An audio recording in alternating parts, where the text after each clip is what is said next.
Amélie ne fait pas que nous contagier de son sourire invincible.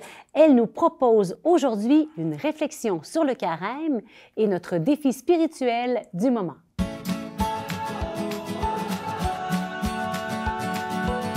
Bonjour Amélie. Allô Geneviève. Alors, tu nous reviens pour une chronique haute en couleurs. Oui, écoute, on est dans le carême, puis je me disais, le temps du carême, là, c'est un mal-aimé. Il me semble que c'est un temps liturgique. Tu sais, Noël, le monde, ils font comme « Oh, c'est Noël!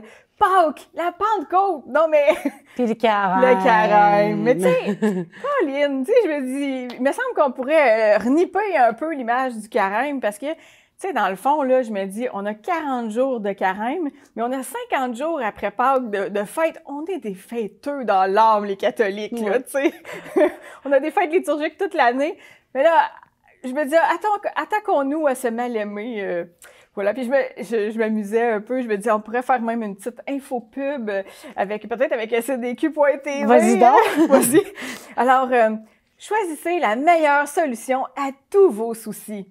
Invitez Dieu dans votre vie. Le carême, ce temps de désencombrement où l'Esprit Saint fait une meilleure job que Marie Kondo. Je sais pas si tu connais. Bon, hey, j'achète. OK, bon, ben voilà. Fait que c'est ma petite info-pub pour le carême. Mais comme tu disais, en fait, il y a toujours une question qui me revient à chaque carême. Ça va être quoi notre défi spirituel ou le mien, tu sais? Puis c'est toujours une question un peu, honnêtement, là, j'y pense jamais avant le mercredi des cendres, là. On dirait que là, je rentre dedans, puis là, je me dis, il faut que... On finit par l'appliquer 3 semaines après. Oui, ben, peut-être pas 3 semaines, mais c'est clair que mon carême, il dure jamais 40 jours. À cause de ça. Puis cette année, j'ai trouvé ça difficile. Un petit peu plus difficile. C'est-tu quoi? Je me suis dit, j'ai l'impression que ça fait 1 an que je suis en carême, tu sais.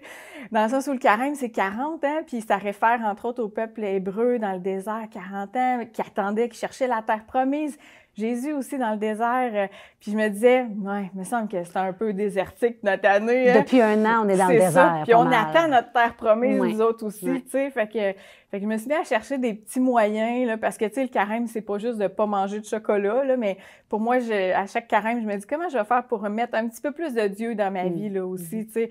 Oui, le jeûne est une façon de le faire, mais y a-t-il des petites techniques de prière ou en tout cas, j'en ai trouvé quelques-unes que j'ai ici sous les yeux.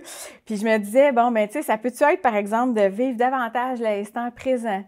Parce que, tu sais, peut-être que ça nous permet d'être moins stressés par la situation. Est-ce que, par exemple, c'est de revoir ses priorités de vie? Là, je faisais des blagues sur le désencombrement avec l'Esprit Saint, mais il y a peut-être quelque chose qu'on peut faire comme ça dans le temps du carême. Puis il me semble que ça...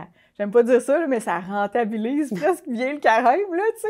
Il y a quelque chose où c'est le fun de cheminer, là, plutôt, je devrais dire, mais est-ce qu'on met davantage d'efforts dans les relations avec nos proches, le souci de développer, de continuer à développer les relations, d'en prendre plus soin, prendre soin de plus de la vie, surtout cette année, peut-être de méditer l'Évangile. On a parlé quelquefois des maisonnées dans le diocèse. Pourquoi qu'on se fait pas une maisonnée dans le temps du carême? Quelquefois, peut-être que ça nous adonne pas toute l'année, mais de faire cet effort-là dans le carême. Un petit intensif, là. Exactement, un intensif avant les grandes fêtes de Pâques. D'écouter de la musique religieuse, avec Spotify, peu importe, ça élève notre âme, hein? Puis de prier pour les autres, évidemment, on en a parlé à la dernière chronique, mais c'est-tu une que j'avais trouvée puis que je trouvais sympathique? Je me disais, on peut jeûner d'inquiétude ou de préoccupation, mais on peut aussi proposer à Dieu une mission d'infiltration dans notre cœur.